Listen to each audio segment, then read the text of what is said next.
Kamusta po kayo mga kabayan? Sana po nasa maayos po kayong kalagayan. Ang inyong lingkod po si Kamanong ay nagbabalik po muli at tayo po sama magkomentuhan. Magumpisa na po tayo. Makibalita po tayo sa The Hague sa Netherlands kung saan po nila pinatapon at kinidnap ang dating Pangulong Duterte. Makibalita po tayo sa kanyang bunsong anak na si Ma'am Kitty Veronica Duterte. Umpisahan na po natin. Pakinggan at panoorin po siya. Veronica Kitty Duterte, good afternoon. Welcome back to the Netherlands. How are you today, Kitty? Good afternoon, Vin. Good afternoon, everyone. I'm okay. As usual, I arrived earlier this morning, pero I kind of got used to it already, so hindi na ganun ka lala yung jet lag. How are you feeling under the heat ng that Mainit. weather? Marami akong reklamo papunta dito kasi mainit. Pero I think it's better kasi at least I get to bring less clothes. Mhm. Kaya my luggage isn't that heavy anymore. Kit, a lot of people wanted to ask you directly, no, how's former President Duterte? He's okay. For the first time in many visits I've had with him, hindi ako naka-shades kasi hindi ako umiyak. So the first time I saw him today kasi he looks okay. And we had a long and good talk today. He wasn't very into the local and national news anymore. Although naghingi pa rin siya ng mga a number of mga balita sa atin. And then, for the most part, we talked about family kasi matagal-tagal rin kami hindi nagkita. What's the biggest difference from your previous visit and now? I think my last visit, yung itsura niya pareho lang. I think his mental state is getting better. But I think the biggest difference is yung buhok niya. It's back to being longer again, wavy na parang, kasi may dye may brown dye. Tapos mixed with yung white hair niya, kaya parang blonde. So parang blondie siya na medyo kulot, ganun. Tapos naka-bonnet. Ayun. Kit, is there something na napag-usapan ninyo in as far as na nangyayari sa Pilipinas na parang worry ba siya? Or... Actually, he was the one who brought it up last week in a phone call. Yung he was just concerned with the school violence that's happening in, I think, 2 schools in Tacloban and another one in Cavite. So he was very concerned and he was very empathetic towards the victims and their families. Nag-worry talaga siya doon kasi bata yun eh. Alam, if you know PRRD, alam yung iba siya sa bata. And ano pa ba? Yung school violence and kinamusta niya yung families. Kasi, I mean, losing a child, unimaginable siguro talaga. So, ayun. What is your stake on that particular occurrence, Kit? Sorry, the Ano yung ano mo? violence. Oh, the school I violence. think I saw from social media that people are playing video games. We all know that's not true. I mean, yes, it games or the internet plays a big influence on the children's minds. Pero there's more to it eh. The system, yung turo ng magulang, turo ng schools, and yung sana walang drugs. Kasi it really affects the mental state. I don't know kung anong rason ng mga bata na yon. I haven't really read into it. Pero, ayun, there's more to it than just these video games, the stuff that you see online. The supporters of your father, in as far as the ICC situation is concerned, no? Kasi yung prosecution sinasabi nila na gusto nilang ma-access yung mga inventory ng things under the possession of the ICC registry. Kasi ang mga impression nila is that mali-malitang pera ang meron sa PRRD. Sana, no? Sana. Sarap sana ng buhay ko. Tsaka hindi ko na kailangan magtrabaho, no? Well, I think no one in the family is really that worried about it kasi alam naman namin, you know.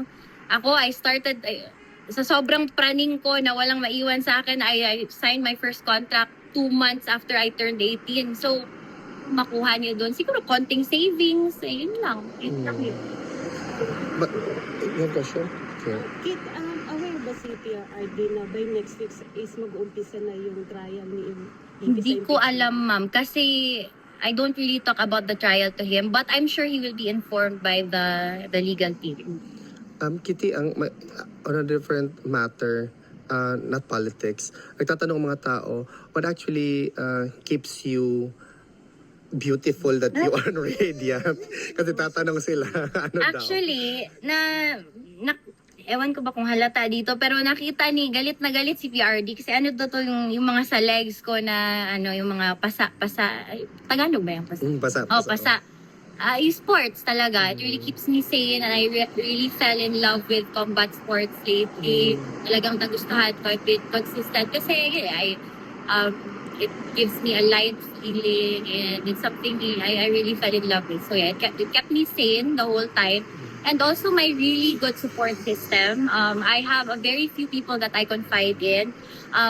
People at home know I am very approachable but very selective when it comes to friends. So I think my very good and well-chosen support system is what got me through everything. A few friends, my family, and PRRD that I get to talk to 4 times a week. I'm good. Is there something that PRRD wants to extend to the Filipino people? Kasi pagpasok ko, di ba, naabutan kita. So at first I thought walang tao doon. And then yun, nakita ka ni Mama Corpio. Tita Eileen, nakita ka niya papasok. So tinawag ka niya.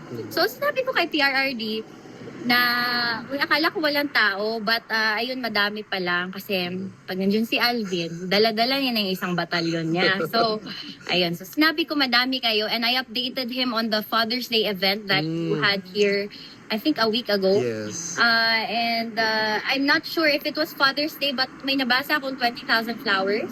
No, mga 1,000 flowers. 1,000, sorry, mali. Inventory. Yeah, at madami pa rin yun. 20,000 sa Madaming birthday flowers. niya yun. Oh, okay. Ayun, ano sabi ko, uy, ano yan ha? Puro mga volunteers yun, magastos yan. Dapat be grateful. At sabi niya, forever grateful naman talaga siya. We all know that. And sabi niya, uwi na daw kayo kasi parang ano na daw. Pero pabiro lang. Well, he really is thankful. And actually nga, minsan he is overwhelmed. Hindi siya makapaniwala na ganun pa rin yung support hanggang ngayon. Kasi akala niya minsan nagsasawa na. But to be fair, it's been More than a quite year. a long period of time already. But he's thankful and he's grateful to know he extends his never-ending gratitude to you all. Not just for supporting him, but for supporting the whole family. Kit, please extend to your father na we will never stop. May question ka? Kit, anong comment na Mga kabayan, ang update po sa atin ni Ma'am Kitty Duterte. Tayo po ay nagpapasalamat at nasa maayos na nakalagayan po ang ating dating Pangulong Duterte. At syempre yan naman po ang dasal natin na madugtungan pa po at mabigyan pa po siya ng mahabang buhay at kalakasan at syempre po mailayo sa mga mabibigat na karamdaman. At syempre po para po makamit niya ang katarungan na ginawa po sa kanya.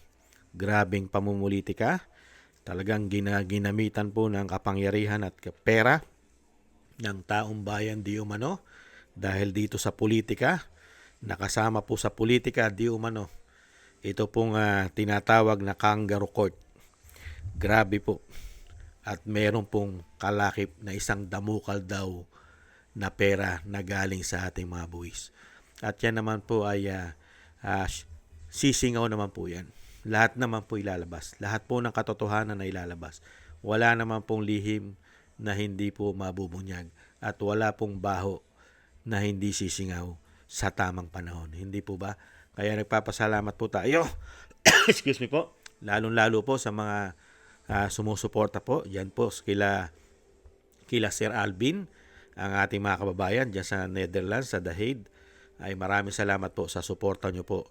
At lagi pong nagbibigay ng lakas ng loob at syempre po suporta sa ating dating Pangulo sa kabila po ng kanyang dinaranas na grabing pahirap at pamumulitika ng gobyernong lupin na tinatawag na bangag ng kanyang ate. Maraming salamat po sa inyo mga kababayan. Tuloy-tuloy lang po tayo. Mahigit 1 taon na po ang ginawa po nila sa dating Pangulong Duterte. Dahil alam naman po natin habang nakaupo ang tinatawag na lupin at bangag ng kanyang ate ay hindi po mapapauwi at mahirapan po mapauwi dahil po sa politika at pera di umano. Tuloy-tuloy lang po tayo mga kababayan sa dasal at panalangin para sa ating dating Pangulong Duterte sa kanya pong kaligtasan at mahabang buhay. At syempre po, darating naman po ang tamang panahon na makakasama pa natin ang dating Pangulo. Iyan po ipagkakalupo yan ng may kapal sa tulong at awa po ng ating mga dasal. At muli po mga kababayan, maraming salamat po sa inyo sa gusto po sa ating Tambayang Makabayan sa YouTube at TikTok. At ganoon din po sa mga nagko-comment, like, share, and subscribe at patuloy po nagsusubscribe. Mabuhay po kayo. Shoutout po sa inyo lahat. At shoutout din po sa mga nagbibigay po ng tulong at biyaya. Shoutout po kay Eric Hershaw from Canada, kay Baby Roman at Ate Isa from Cagayan Valley, Jem Aris from United Arab Emirates, Annie Jo, kay Tatay Nick from Toronto, Canada, kay Jesus Valdepena, Rolando Guerrero, Mila Yi, Felipe Shapno from Texas, USA, Mika Legaspi, Ma'am LB at Shermani from North Miami, Florida, USA, at Romulo de Vinagracia from Bacolod City. Thank you po sa inyo. Shoutout po sa inyo lahat. Ingat po kayo sa inyo po mapagawa at God bless po sa inyong lahat mga kababayan. At tiis lang po tayo mga kababayan. Muli po, paalam. Bye-bye.